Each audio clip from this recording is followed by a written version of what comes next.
7월 18일 목요일 아침 말씀 예레미야 33장 14절에서 26절 언약을 잊지 않으신 하나님이라는 제목을 가지고 말씀을 살펴보도록 하겠습니다. 한번 따라하겠습니다. 언약을 잊지 않으신 하나님. 예레미야의 낙심과 절망 속에 계속 하나님께서 이제 약속을 확인시켜주고 있어요. 내가 이제 하나님의 약속이 구체화되고 있죠. 내가 니네 나라를 회복할 거다라고 약속하시고 그 이제 약속을 구체적으로 또 설명하고 계십니다. 그게 뭐냐면 이제 한 왕, 선한 가지, 공의로운 가지를 너희 가운데 보내서 완전히 이 이스라엘을 회복할 것이다. 그가 누구겠어요? 예수 그리스도죠. 사랑하는 성도님들, 우리는 언약이 성취된 줄 믿습니다. 그러니까 우리는 지금도 언약이 성취될 것으로 생각하는 실제로는 기독교인이지만 구약을 살아가고 있는 지금의 이스라엘 백성들처럼 살고 있는 사람들이 있어요. 이스라엘 선교를 제가 가진 않았지만 이스라엘 선교팀을 이렇게 이제 훈련하면서 한번 얘기를 들어보면 갔다 와서 이제 거긴 예수라고 하면 못 알아들어요. 여호수아라고 해야 돼요. 여호수아하고 예수라는 단어가 똑같은 단어예요. 그러니까 우리가 생각할 때는 목사님 어떻게 똑같아요? 그런데 히브리어를 조금 공부해 보면 같은 단어예요. 똑같은 단어입니다. 그래서 이제 여호수아라고 전해야 돼요. 그래서 구약의 여호수아는 예수 그리스도의 역동성, 성령의 은혜를 상징합니다. 그래서 구약의 사도행전이라고 하잖아요. 여호수아서가. 그러니까 이제 여호수아가 오셨다 이제 이렇게 얘기하면 그들이 뭐라고 하냐면 이렇게 예수를 미치광이나 한때 뭐 이렇게 좋은 선지자 정도로 많이 믿고 있습니다. 그러니까 그들은 아직도 메시아가 오지 않았어요. 그래서 그들의 국가를 들어보면 하티바크인가 뭐 하여튼 뭐 제목이 그럴 거예요. 그 국가를 들어보면 아직도 그 시온의 회복, 메시아의 도래를 꿈꾸고 있어요. 그런데 우리는 예수님이 그 메시아 되심을 믿는 줄 믿습니다. 그러니까 예수님이 우리 가운데 오셨어요. 영원히 다스리기 위해서. 한번 따라하겠습니다. 영원히 다스리시기 위해 예수님이 오셨다. 그럼 제가 질문하겠습니다. 전에도 다스리셨습니까? 다스리셨죠. 언제부터 다스리셨습니까? 태초부터 다스리신 줄 믿습니다. 지금도 다스리십니까? 지금도 다스리십니다. 앞으로도 다스리십니까? 앞으로도 다스리십니다. 우리는 하나님의 다스림 가운데 있는 거예요. 그래서 우리의 고난은 고난이 될 수 없고 우리의 절망은 절망이 될 수 없으며 우리의 죽음은 죽음이 될 수 없는 거예요. 하나님께서 지금도 우리를 다스리고 계신 줄 믿습니다. 제가 이제 8월에 추천도서로 맥스 루케이도 제가 정말 좋아하는 목사님이고 맥스 루케이도 목사님의 책은 다 읽으셔도 좋아요. 아주 쉽기 때문에 맥스 루케이도의 짐을 버리고 길을 묻다라는 책을 보면 너무 이런 표현들이 잘 나와 있어요. 현대 기독교인들의 문제는 너무 많은 짐을 스스로 지고 있다는 거예요. 이미 예수님께서 다스리고 계시고 그 다스림이 우리 삶 가운데 완전히 임했으며 지금도 예수님께서 우리의 머리카락 하나까지도 세심받으시며 퍼펙트하고 분명하고 아주 성령 안에서 완벽하게 우리를 다스리고 인도하고 계신데 그것을 믿지 못해서 너무 많은 짐을 지고 있다는 거죠. 그래서 맥스 루케이드 목사님이 이렇게 얘기합니다. 성도는 두 가지 성도가 있대요. 한 성도는 예수님의 다스림을 믿지 못해서 끊임없이 짐을 쌓아가면서 예수님이 그 짐을 내려놓으라는 것에 짐을 좀 내려놓으라는 것에 신앙생활이 다 거기에 포커스를 맞추고 있는 거죠.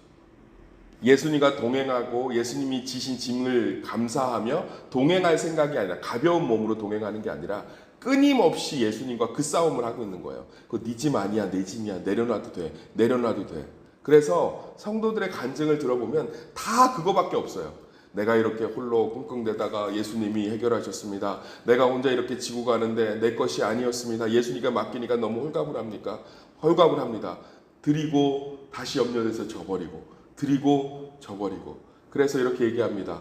양손에 무거운 가방을 들고 등에는 무거운 배낭을 메고 머리에는 무거운 짐을 진 성도가 무슨 자유를 누리며 무슨 자연 경관을 구경하며 무슨 이동할 수 있는 먼 거리를 갈 수 있는 힘이 있겠느냐. 그런데 어떤 성도는 예수님의 다스리심을 믿고 그분에게 자기의 짐을 다 내려놓고 그분과 동행하는 거죠. 그래서 그분이 기뻐하는 자리에 서 있고 그분이 원하시는 자리에 서 있고 그래서 그분과 동행하는 거죠. 어떤 집사님이 저에게 좀 책을 좀 추천해 달라고 하더라고요. 하나님의 뜻을 좀 이렇게 잘 분별하고 또 하나님의 뜻을 알 수 있는, 또 하나님이 내 삶을 다스린다는 것들을 좀 알 수 있는 책들이 있습니까? 그래서 제가 어떤 책을 좀 추천해 드렸어요. 근데 그분이 책을 묵상하고 읽고 나서 나누는데 정말 잘 읽으셨더라고요. 그리고 또 하나 이제 그 다음 책을 추천해 드리고 지금 한 세 번째 추천해 드리는데, 그분이 그 책을 통해서 하나님의 다스리심을 완전히 점점 받아들이기 시작하는 거예요. 목사님, 내 연약함도 하나님 다스림 가운데 있었던 거예요.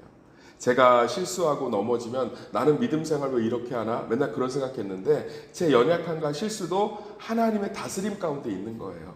결국은 그 모든 것들을 통해서 하나님은 나를 변화시킬 것이고 나를 성장시킬 거예요. 내 삶에 있는 모든 문제도 하나님의 다스림 가운데 있는 거예요. 내 삶의 모든 것들도 하나님의 다스림 가운데 있는 거예요. 사랑하는 성도님들, 우리는 두 가지를 날마다 선택할 수 있습니다. 내가 그 짐을 지고 갈 것인지, 아니면 이미 다스리고 계신 그 하나님 앞에 그 짐을 내려놓고 그분과 동행할지. 뭐 우스갯소리인데 어떤 분이 그랬다고 이제 할머니가 버스를 탔는데 짐을 낑낑 지고 있더래요. 그래서 할머니 짐 무겁는데 내려놓으세요 그랬더니, 아유 제가 몸값은 냈는데 짐값은 안 내서요 라는 얘기를 해서 우스갯소리가 있는데, 우리는 그런 행동을 하고 있지는 않은지, 이미 예수 그리스도를 통해서 모든 것들이 우리 가운데 통치와 완전함이 일어나고 있는 줄 믿습니다. 여기 보면 15절 보면, 그날 그때 내가 다윗에게서 한 공의로운 가지가 나게 하리니 그가 이 땅에 정의와 공의를 실행할 것이라. 16절, 그날에 유다가 구원을 받겠고 예루살렘이 안전히 살 것이며 이 성은 여호와는 우리의 의라는 이름을 얻으리라. 그런데 아직도 우리는 안정하지 않잖아요. 그래서 언약이 성취됐는데 언약이 성취된지를 우리가 누리지를 못해요. 더 안타까운 거죠. 사실 언약이 성취된지 믿고 있지 않은 유대인들보다 이미 언약이 성취됐는데 그것을 믿는데 누리지 못하는 우리가 훨씬 더 성경은 미련하다고 얘기하고 있습니다. 사랑하는 성도님들, 예수 그리스도 안에서 모든 언약이 성취됐습니다. 이걸 부정하면 이단이죠. 예수님은 모든 것을 완성하신 줄 믿습니다. 우리는 그분의 다스리심 안에 있습니다. 중요한 것은 우리가 그분의 다스리심을 모든 내 삶 속에서, 모든 상황 속에서 받아들이고 있는가요? 받아들이고 있는가. 그래서 저는 믿음은 열심에서 근거하지 않고 믿음은 확신에서 근거합니다. 하나님의 완성하심, 하나님의 다스리심, 예수 그리스도의 통치하심이 우리 가운데 있음을 신뢰하는 거죠. 그럼 담대할 수 있어요. 그러면 겁내지 않을 수 있습니다. 그러면 자유로울 수 있어요. 그러면 기뻐할 수 있어요. 저도 목회의 짐을 가볍게 하는 건 딱 하나입니다. 하나님의 다스리심을 믿는 거예요. 그래서 하나님이 기뻐하시는 자리에 제가 서 있는 거죠. 목회를 하다 보면 또 제 안에도 여러 가지 짐들이 있을 때가 있습니다. 엄청난 짐들이 있어요. 사실은 제가 참 교만했던 것들을 회개하면 부목사일 때는 보이지 않는 것들이 참 많았어요. 담임 목사 이제 1년 8개월 정도밖에 되지 않았지만 돼 보니까 부목사 때는 몰랐던 어마어마한 책임과 짐을 지고 있습니다. 어마어마한. 이렇게 폭우가 내리면 교회는 안 떠내려갈까라는 또 염려가 제 안에 있어요. 그러니까는 사실은 보이지 않는 어마어마한 짐을 지고 있어요. 교회 안에 모든 것들을 제가 책임져야 되고 결국은 모든 것들을 제가 인도해야 되는 거기 때문에 상상할 수 없는 짐. 그래서 제가 목회의 멘토를 삼고 있는 이렇게 나이가 많으신 교수님들이나 이런 분들에게 연락이 오면 김 목사 어떻게 잘하고 있어요? 힘든 거 없어요? 그러면 담임 목회는 다른 것보다 짐이 많은 것 같아요. 그랬더니 그러면 격려해 주세요. 이제 시작했구만. 담임 목사의 무거움은 짐에 있지. 주님 만날 그날까지 그 짐 다 져야 돼. 그런 얘기들을 해요. 상상할 수 없는 짐들이 있는데, 그런데 우리 교회를 하나님이 다스리고 계시는 걸 신뢰하면, 제 목회 여정을 하나님이 다스리고 계심을 신뢰하면, 이 문제 가운데 하나님이 결코 가만히 계시지 않고 함께 하실 것을 신뢰하면, 그러면 제 안에 기쁨이 넘쳐요. 은혜가 넘쳐요. 제 안에 자유가 넘칩니다. 사랑하는 성도님들, 자녀가 짐을 지고 가면 그걸 내버려 두고 싶으십니까? 혼자 끙끙대고 그것을 끌어안고 있으면 어떻게든 그 짐을 같이 져주고 싶지 않으세요? 사업을 2번이나 실패해서 또 빚을 져서 갚아달라고 찾아온 아들에게 같은 구역의 권사님들이 그 권사님도 그렇게 경제적으로 여롭진 않아요. 그런데 이제 그만 갚아주라고. 절대 갚아주면 안 된다고. 신방을 가서 위로 신방을 갔는데 몇 번을 얘기하시더라고요. 갚아주면 안 돼. 이제 정신 차려야 돼 걔. 그냥 안 갚아준다고 막 그러시더라고요. 이번에는 내가 눈이 빼도 안 갚아줄 거라고. 그러면서 예배를 마치고 나오는데 권사님들이 스타렉스 봉고차에서 그러는 거예요. 그래도 어쩌겠어, 갚아줘야지. 자식이 힘들다는데. 안 그래도 갚아주시더라고요. 그때 좀 깨달았어요. 아, 사랑은 짐을 같이 지고 싶은 거구나. 사랑하는 성도님들, 오늘 예레미야에게 약속하신 그 약속, 내가 영원히 다스릴 것이다. 공의로 다스릴 것이다. 제사장이 끊이지 않을 것이다. 모든 예배가 회복될 것이다. 안전한 곳이 될 것이다. 내가 다스릴 것이다. 이제 다윗을 이어서 진짜 영원히 다스릴 내가 직접 올 것이다. 성취되었습니다. 그분께서 우리의 짐을 지고 계십니다. 그분이 우리의 삶을 끌어안고 계십니다. 그분이 우리와 동행하고 계십니다.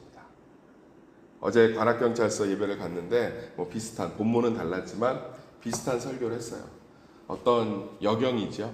여자 경찰관이 예배드린 내내 말씀 가운데 은혜를 받으셔서 눈물을 촉촉히 흘리시더라고요. 그리고 나서 이 말씀이 끝날 때쯤 본인이 어떤 결단을 한 게 얼굴에서 느껴졌어요. 굉장히 어두웠거든요, 표정이. 그리고서는 주님 앞에 그 짐을 내려놓더라고요. 주님의 다스리심을 믿고 주님의 통치하심을 믿고 너무 가볍게 자리에 일어나 예배가 마치고 저에게 인사를 하고 가더라고요. 사랑하는 성도님들, 사단은 지금도 예수님이 안 오신 것처럼 우리를 속여요. 그거 하나만 해놓으면 스스로 짐을 지면서 주변 환경도 보지 못하고 어디도 가지 못하고 무엇도 하지 못하고 끙끙끙 짐을 지고 살아가게 합니다. 그런데 성령은 우리 가운데 다시금 말씀하십니다. 다윗의 계보에서 한 왕이 나와서 우리를 정의와 공의와 평강으로 다스리리라. 우리는 하나님의 다스림 가운데 있는 줄 믿습니다. 그 놀라운 은혜를 날마다 누리시기를 예수의 이름으로 축원합니다.